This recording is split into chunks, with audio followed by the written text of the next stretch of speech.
All right, hello and welcome back to another TFT video. I've got a pretty awesome one here for you guys today. Pretty great gameplay. It's been a while since my last upload, but it's all been worth it for the wait. I've recently gotten a new computer, I've gotten a new setup. Now I have a face cam, I've got a microphone, and now I'm actually streaming on Twitch at twitch.tv/justified. Come check me out. And I'm going to be posting more regularly now that I have all my new setup and everything going for me. So in this game, we're actually going to be hitting Masters for the first time for me that I've actually ever hit Masters in TFT, which is super exciting. And I just wanted to share the gameplay with you guys of me actually getting to Masters. So in the very beginning, we are going to pick up a tier on the carousel. We're going to be immediately getting a tier from the creep rounds, which is fantastic, and we're going to be making blue buff right away onto the Zoe. Unfortunately for us, we are actually very weak early on, and we actually end up losing pretty hard in the first round, which is not optimal, especially since I did level up. To still lose that hard is not what you really want to see. Luckily for us, our econ is pretty solid, but this is Treasure Trove, so of course that's going to be happening. For Treasure Trove, it's very easy to econ early, and I think it's always a good idea to try and get some econ early in the Treasure Trove Galaxy. So one good thing about this for us is Treasure Trove, it's very easy to hit the items that you want to hit because you do get so many, and there's just so many more options for you to go in the game. So initially I am thinking I'm going to be going Star Guardian / Sorcerers, some type of build like that. So I am trying to pick up all of those, but as you can also see, I'm really not hitting too many of those units. I have hit the tier 2 Poppy with a 4th Poppy on the bench, and I'm one away from the tier 2 Leona. So we do have some frontline, but we really don't have any backline. We're going to pick up a second Zoe with a rod, which is pretty good. We want to hit tier 2 Zoe if we can. That would be very beneficial for us. And we're just going to keep picking up everything we can. We're also going to hit 2 Mordekaisers here, which is pretty good. And at this point, I'm kind of realizing this is probably going to be a Vanguard Mystic game. We do have very good items for that. Our sword, not necessarily the best, but having blue buff and a rod this early is very good, especially with 2 tier 2 Vanguards and 1 away from the tier 2 Mord.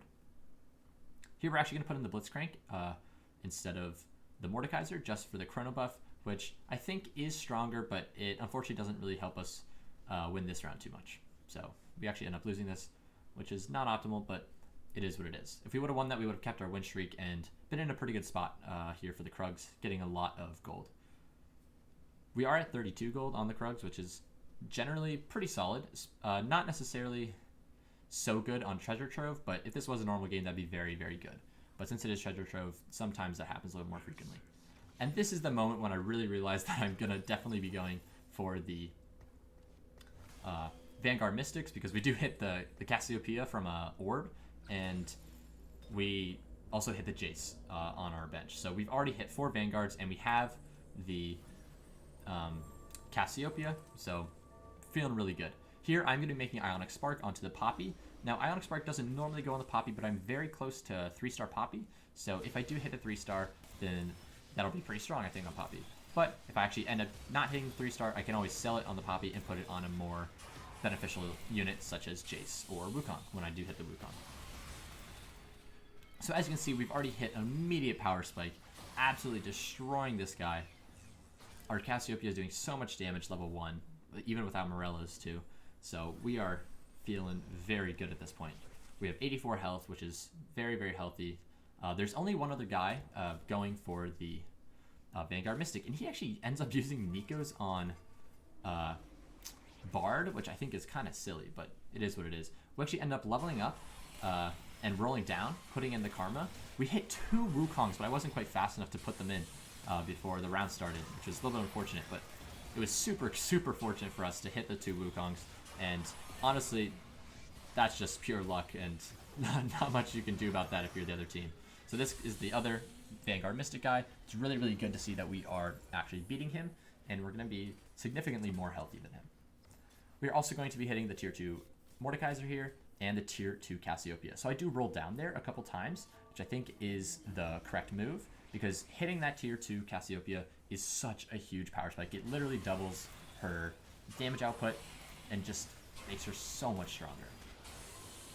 So we have 4 Vanguards, 2 Mystic, 2 Darkstar, which is very, very traditional mid-game build. But soon here, you're actually going to be seeing a little bit of a different strategy, at least something that I don't generally see when going Vanguard Mystic or against Vanguard Mystics. So here there's actually a Wukong with a Giant's Belt, which we really want the Giant's Belt, but that would also be a tier 2 Wukong, which would be huge. Unfortunately for us, it does get taken, so we do go for the Soraka, which is not bad either. Soraka with a rod is pretty solid at this point. But luckily for us, we actually end up hitting the Wukong 2 naturally. Level 6 on 3-5, we've already hit a natural Wukong 2. That is just something you can't hit every single game, especially not when you're going the build that is most beneficial with Wukong. So that was just super, super fortunate for us. Feeling really, really good at this point.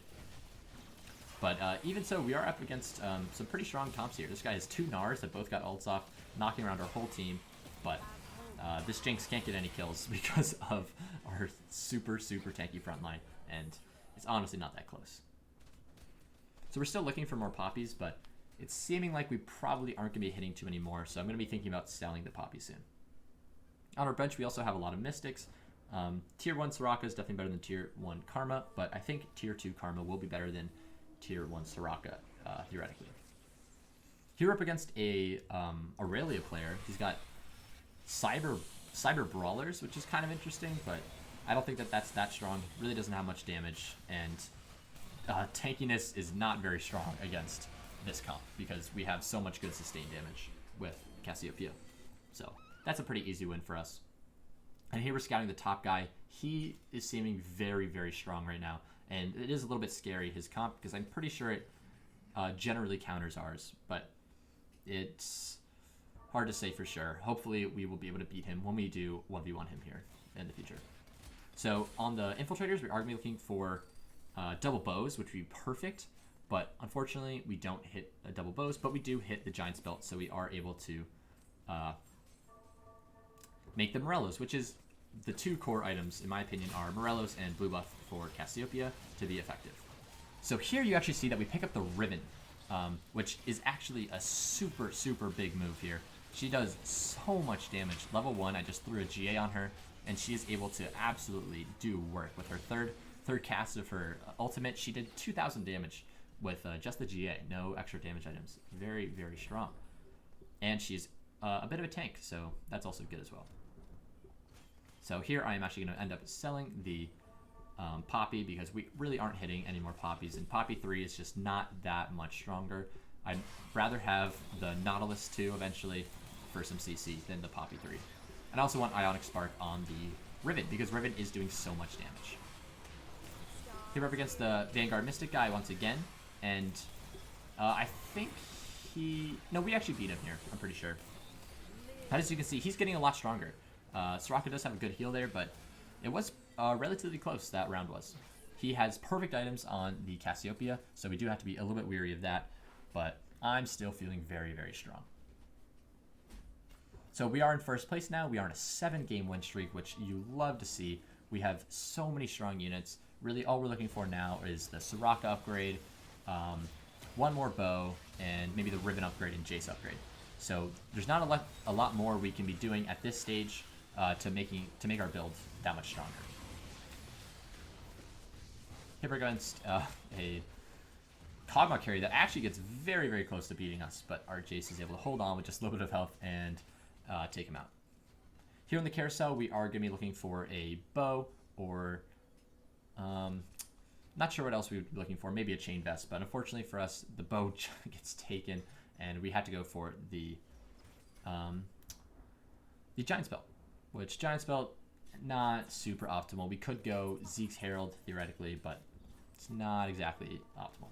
We are actually going to sell our Bards, and I'm going to pick up the Lulu, which is awesome for us. Unfortunately, we don't actually end up putting it in, and I think we actually should have leveled up here. I think the right play here is to level up to level 8, put in the Lulu and Soraka for 4 Mystic, and I think that definitely would have made the difference here. As you can see, Jinx is on 1 health, Nar's on 1 health. Just having 2 more Mystics definitely would have made the difference here, I think. So I kind of realized my mistake, but then I actually hit the Riven too. So I was thinking about leveling up there, but since we actually hit the Riven 2 can do so much damage. She didn't do that much damage last round because she died so quickly, but I think hitting the Riven 2 actually is very, very beneficial. Especially when you're against comps like these that don't necessarily have that much magic damage. All he has really is an Acel, which it's level 1, has no items. I'm really not that worried about the Acel.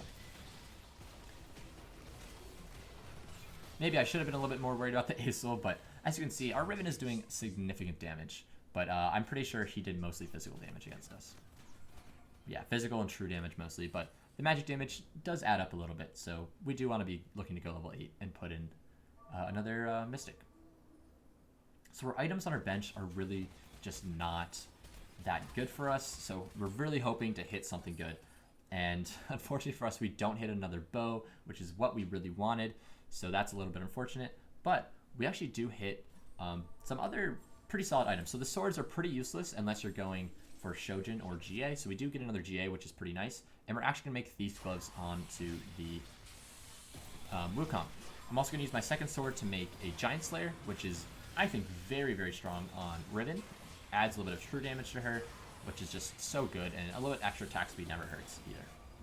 Up against the Vanguard Mystic player, we are just so much stronger than he is. It is honestly not very close. We still have our main carries are all up. Those 4 units, not Karma, are going to be our carries here. So I'm definitely going to be looking to level up very, very shortly. Gonna level up right there, actually, and just put in the Soraka. I think Soraka 2 is a little bit better than the Lulu, and that is really all it is. So here I just have items on my bench. I'm thinking maybe I would go Protector Cassiopeia if I hit another Protector Spatula on the carousel, but I'm not sure, and maybe I want to go Warmugs, and honestly, I should just be using my items, but since I am so healthy and I feel so powerful right now, I am kind of greeting it out and just not using the items on my bench. Once again, Wukong got really good items for the Thieves' Gloves, which is very fortunate, because that could definitely be a lot worse. It could be like 2 attack speed items or something that is just not beneficial in Wukong. We're going to pick up a couple extra Wukongs just because I know other people are trying to go for Wukong. That guy has a Wukong 1, that guy has a Wukong 1, so we really don't want everyone else getting their Wukong 2s, because that does make a huge difference. Yeah, speaking of bad items on our Wukong, here we hit Deathblade and a bow, which is, you know, not optimal. Up against a mech, kind of a mech mystic battlecast player, I'm pretty sure. He's not really that strong, honestly.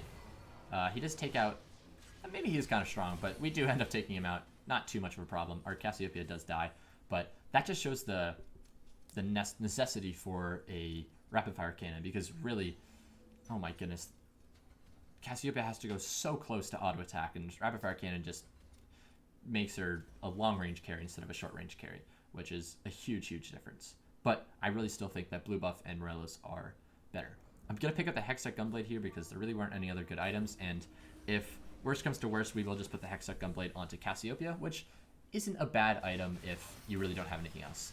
Here I totally get sniped by the Aurelia, Infiltrator Aurelia, which is with perfect items. Not much you can do there. I should have scouted a little bit more, maybe figured out what was going on, and that's really just my fault for losing the round by not having my Cassiopeia in the right position. Our Riven is doing quite a bit of damage, but not able to 1v9 here.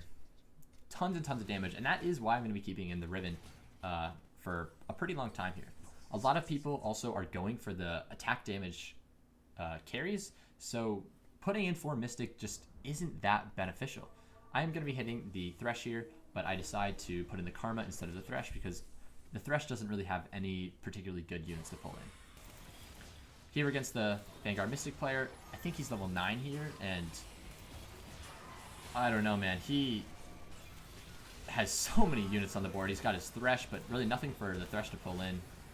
But since we don't have the Mystics, he actually does end up beating us, but I think he's the only build right here that actually is able to beat us, which may be a little bit greedy on our part, but I'm going to take it for one more round until Kayn.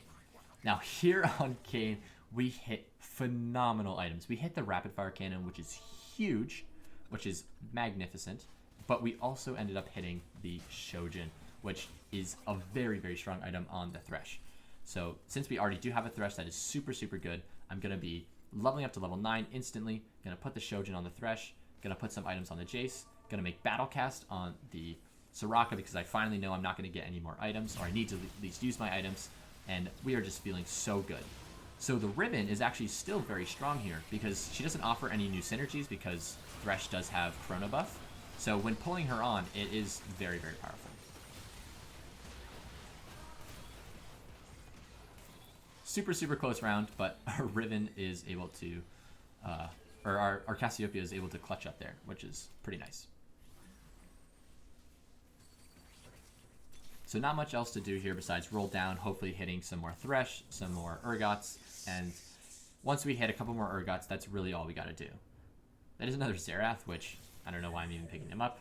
Could get a tier 2 Xerath here. That is just not what we need at this point. That's way too much gold wasted, and we actually end up hitting the Thresh too, which that is almost certainly GG at this point. If we can hit a Wukong too, that'd be really, really nice as well. Jace 3, definitely not going to happen. Probably just going to sell that. And I think I end up selling the Wukongs as well. I really don't want the Thresh pulling in 2 tier 1 Wukongs instead of like an Urgot or the Riven with all the items. I honestly probably should have sold the Echo too, although he actually does a pretty good job there because his ult kind of saves us from the Gnar CC being particularly effective. And there we finally pull in the Riven. Riven gets 1 or 2 ults off, I think, and we are feeling very good. So we're going to knock that guy out. He only had 2 health, so he was definitely going to lose at some point. And the other Vanguard Mystic guy actually wins, but loses, which is kind of interesting. And at this point, I'm feeling so strong.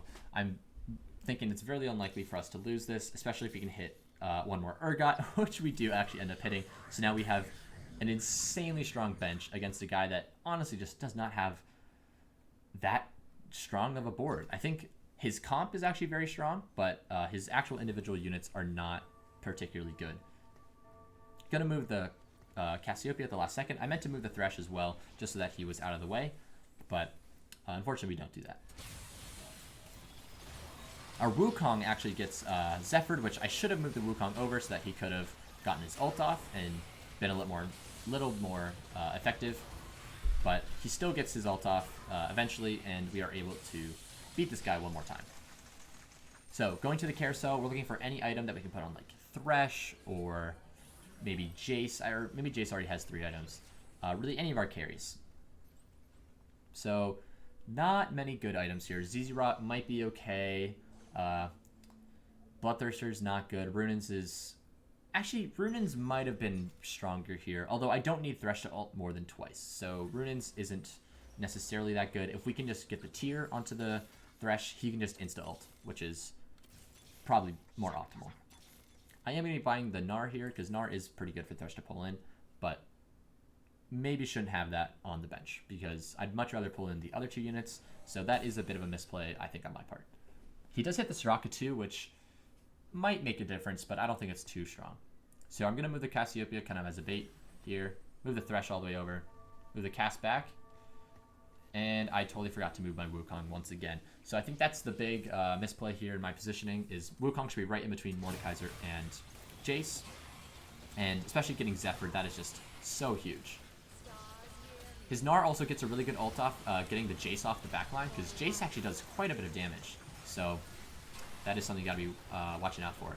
And Urgot doesn't get a great pull off, and we actually end up losing this round, which is a little bit frustrating, but not the end of the world. We still have 15 health, so we can survive 1 more round.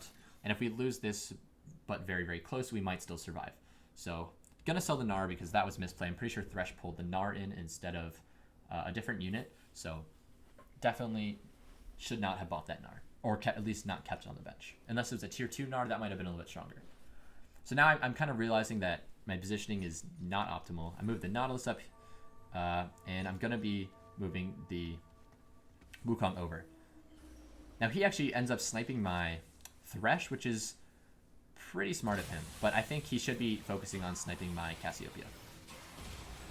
As you can see here, Wukong is able to get his ult off and stun the entire team of the other guy for so long, and that just is so strong for us. Wukong is just such a good unit at this point of the game. Once he gets that CC off, we pull in all of the units off the bench. Thresh is able to put the work in there, and we are actually able to beat him here, but not quite kill him.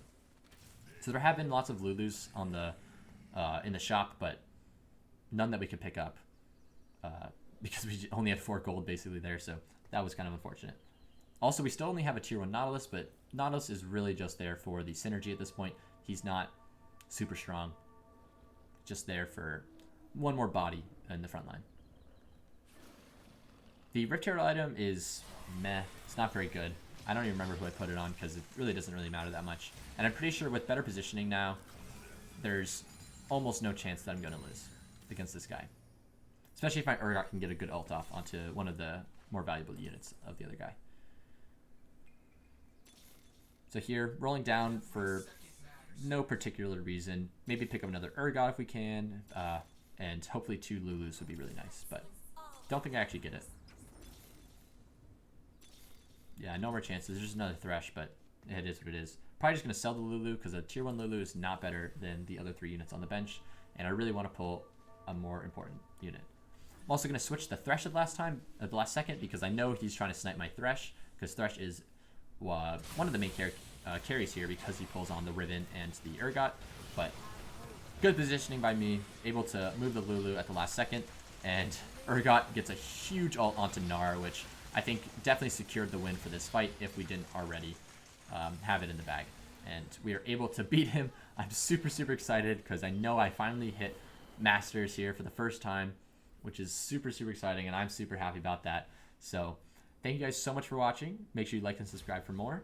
Follow me on Twitch. I'll be streaming sometime soon, hopefully. I'll get a stream schedule up, probably posting a video soon, but there it is. Promoted to Master in ranked TFT. Very, very exciting. Thanks so much for watching. I'll see you next time. Peace.